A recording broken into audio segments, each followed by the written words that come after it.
Good evening class. आज हम लोग पढ़ेंगे limit and continuity. Class 12th का ये चैप्टर है, बहुत इंपॉर्टेंट चैप्टर है। आप लोगों ने 11th का इसका कुछ भाग पढ़ा होगा 11th में। अब हम लोग 12th में इसका बाकी पार्ट पढ़ेंगे। देखो फंक्शन, इसमें क्या होता है कि हमें कोई फंक्शन दे रखा होता है, जैसे y इक्वल टू कोई भी फंक्शन दे रखा होता है और एक लिमिट, मतलब एक वैल्यू दे रखी होती है, x equal to a b c, कुछ भी कोई भी वैल्यू हो सकती है, a हो सकती है, a का मतलब कोई भी हम वैल्यू ले सकते हैं। अब ये फंक्शन है, ये वैल्यू दे रखी है। अब हमें ये बताना है कि इस वैल्यू पर ये फंक्शन कंटिन्यूअस है या कंटिन्यूअस नहीं है। कंटिन्यूअस मतलब सतत है या सतत नहीं है। चेक कैसे करते हैं हम लोग? चेक करने का मतलब ये होता है कि हम लोग पहले तो राइट हैंड लिमिट निकालते हैं। राइट हैंड लिमिट का मतलब limit x tends to a positive function of x, मतलब इसको ऐसे लिखते हैं limit s tends to 0 function of a plus h। यानी जो लिमिट हमें दे रखी होती है उसमें h को प्लस करते हैं और फिर h को टेंड्स टू 0 लेते हैं। ठीक, मतलब h a positive function of x a plus. उसके बाद हम लोग निकालते हैं left hand limit.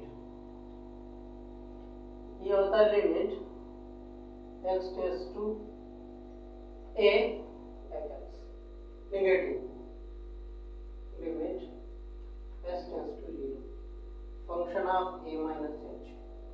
Limit s tends to 0 हो जाता है, function of a minus h हो जाता है। और फिर फंक्शन की वैल्यू निकाल लेते हैं। fx दे रखा है, limit x tends to a और फंक्शन की जगह a रख देते हैं। ठीक है, और ये सब करने के बाद ये तीनों वैल्यू हमें सेम मिलनी चाहिए। सेम का मतलब फंक्शन ऑफ a और right hand limit left hand limit तीनों आपस में कैसे होने चाहिए? बराबर होने चाहिए। तो फंक्शन हमारा कैसा होगा? कंटिन्यूअस होगा। फंक्शन जो है वो सतत होगा। ये तीनों कंडीशनें जब फॉलो होगी तो फलन हमारा सतत होगा। अगर इन तीनों में से कोई भी कंडीशन फॉलो नहीं होती है अदरवाइज, तो फलन हमारा सतत नहीं होगा। एक और कंडीशन होती है, मतलब हम ग्राफ से भी चेक कर सकते हैं कि फलन को कैसे सतत है कैसे असतत है, कैसे चेक करेंगे। जैसे कोई ग्राफ दे रखा हो, ठीक है, कोई भी ग्राफ बना लेते हैं हम लोग। मान लेते हैं यहां से कोई भी ग्राफ शुरू होता है और चल रहा है, ठीक है। ये ग्राफ अगर कहीं पर रुकता नहीं है, हमारी जो कलम है इससे जो ग्राफ बनेगा वो रुके ना, मतलब हमें कलम जो है उठानी ना पड़े, ठीक है ना। जहां से भी ग्राफ बने और जहां तक जाए कलम हमें उठानी ना पड़े। एक ही कलम रखने के बाद जो हमसे ग्राफ बनेगा हम उसे सतत कहेंगे। मतलब इस फंक्शन को क्या कहेंगे? y इक्वल टू fx, कुछ भी हो सकता है, कोई भी पॉइंट दे रखे होते हैं हम निकाल भी सकते हैं। तो फलन हमारा कैसा होगा? सतत होगा। अगर इसी प्रकार फलन मान लीजिए बनता है फंक्शन, ये यहां से यहां तक गया और फिर आगे रुक गया और फिर आगे बढ़ गया, तो कहने का मतलब ये होगा कि यहां पर कट हो गया, मतलब हमें कलम उठानी पड़ी, तो ये फलन कैसा होगा? असतत होगा, मतलब डिसकंटिन्यूअस। इस फलन को हम लोग क्या कहेंगे? डिसकंटिन्यूअस। और जहां पर फलन, मतलब जिस पॉइंट पर उठता है कलम हमारा, यानी जहां पर फलन टूटता है, ग्राफ बनता नहीं है, ठीक है ना, जहां पर रुक जाता है, उस पॉइंट को हम पॉइंट ऑफ डिसकंटिन्यूटी कहते हैं। मतलब कि वह बिंदु जहां पर फलन असतत होता है, पॉइंट ऑफ डिसकंटिन्यूटी कहते हैं। उम्मीद है आप लोग समझ गए होंगे इसके बारे में। ये तीनों कंडीशनों पे फलन सतत होगा।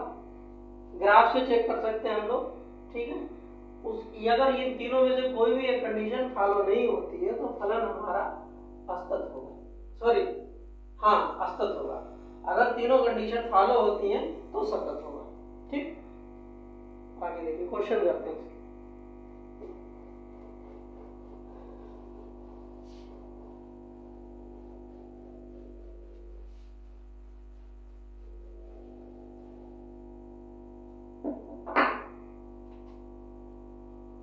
एक्सरसाइज 5.1 क्वेश्चन 1 है, सिद्ध कीजिए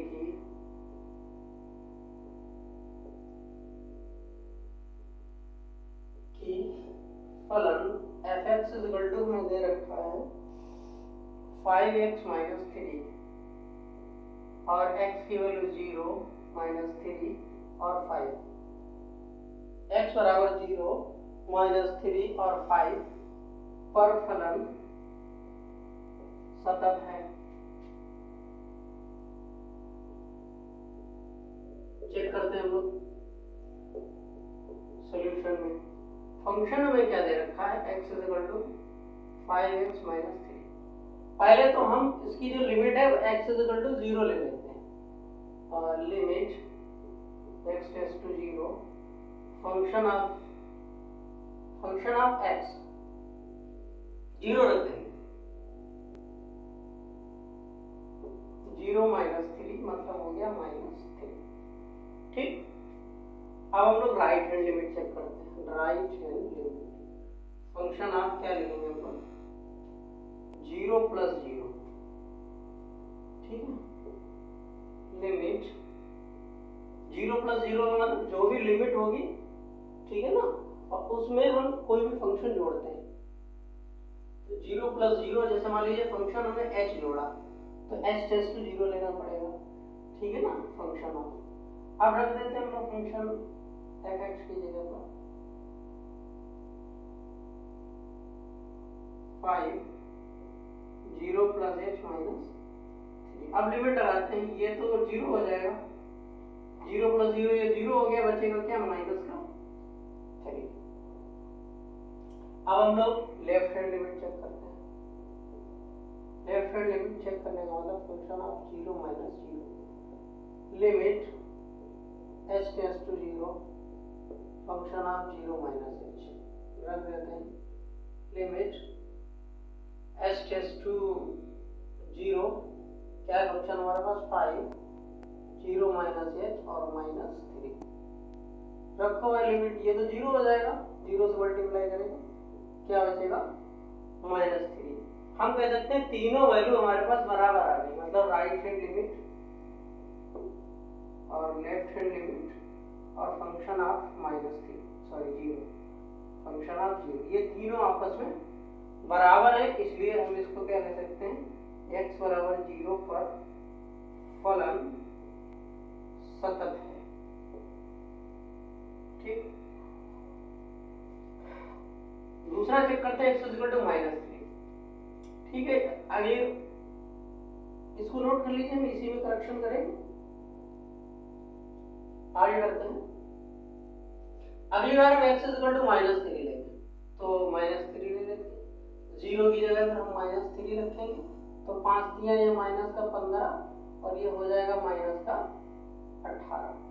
ऐसे हम लोग राइट हैंड लिमिट लिखेंगे minus 3 plus 0 minus 3 plus h और माइनस 3 प्लस h। लिमिट लगाएंगे इसमें, देखो ये तो 0 हो जाएगा, ये बचेगा 15 माइनस 0 मतलब 18। इधर भी वही माइनस 3 और ये माइनस 3 और ये माइनस 3। ठीक है, क्या लेंगे माइनस 15 और माइनस 3 माइनस का 18। तो मतलब x बराबर इन तीनों पर भी हमें क्या मिल रहा, माइनस 3 पे 18 मिल रहा तीनों बराबर। तो कह सकते हैं x बराबर माइनस 3 पर भी फलन कैसा है, सतत है। ठीक है, अब हम लोग 5 पे चेक करेंगे, इसको नोट कर लीजिएगा आप लोग वीडियो रोक के। हम लोग 5 पे चेक करते हैं। 5 रखेंगे, 5 रखिए भाई, ये हो गया 25 से 3 जाएगा 22। नीचे भी राइट हैंड लिमिट 5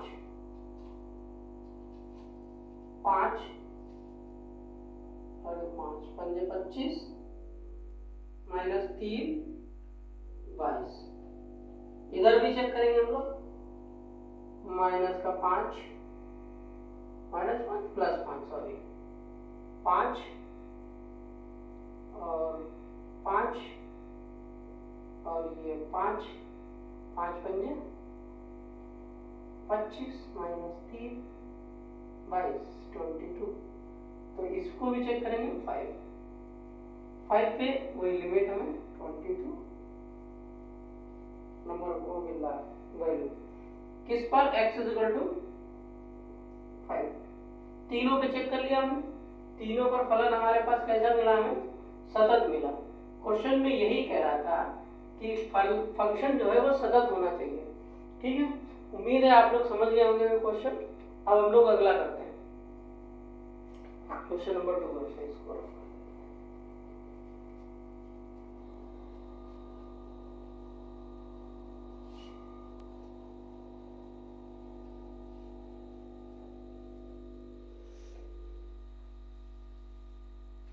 दूसरा क्वेश्चन है x बराबर 3 पर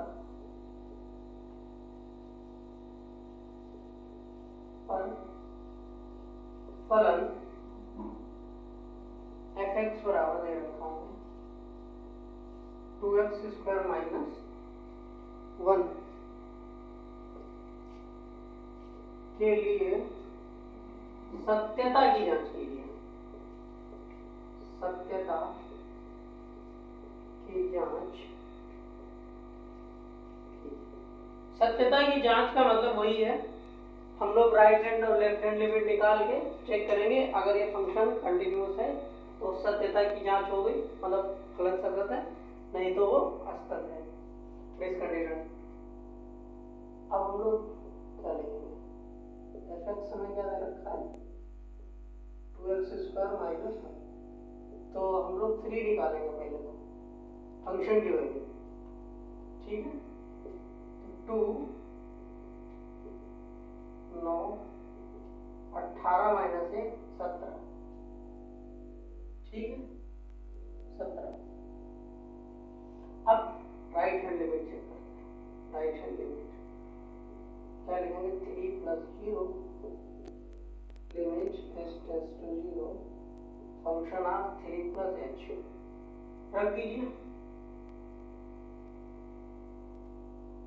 function of 2 3 plus h square minus 1। Limit लगाएंगे, ये 0 और 3 का स्क्वायर 9, 18 माइनस 1 ये 17। अब हम लोग लेफ्ट हैंड लिमिट निकालेंगे। लेफ्ट हैंड लिमिट निकालने के बाद क्या लिखेंगे, function of 3 minus 0 limit h tends to 0 function of 3 minus h रखो, limit h tends to 0 two 3 minus h का होल स्क्वायर और माइनस 1। लिमिट लगा देंगे, ये 0 3 का 9 18 माइनस 1 कितना बचा 17। हम कह सकते हैं right hand limit equal to left hand limit equal to function of 3 equal to 17। तीनों इक्वल है, इसका मतलब क्या हो गया, x बराबर 3 पर फलन सतत। ठीक है ना, उम्मीद है ये दोनों क्वेश्चन आप लोगों को समझ में आए होंगे। इसके आगे क्वेश्चन हम लोग आगे करेंगे। Thank you.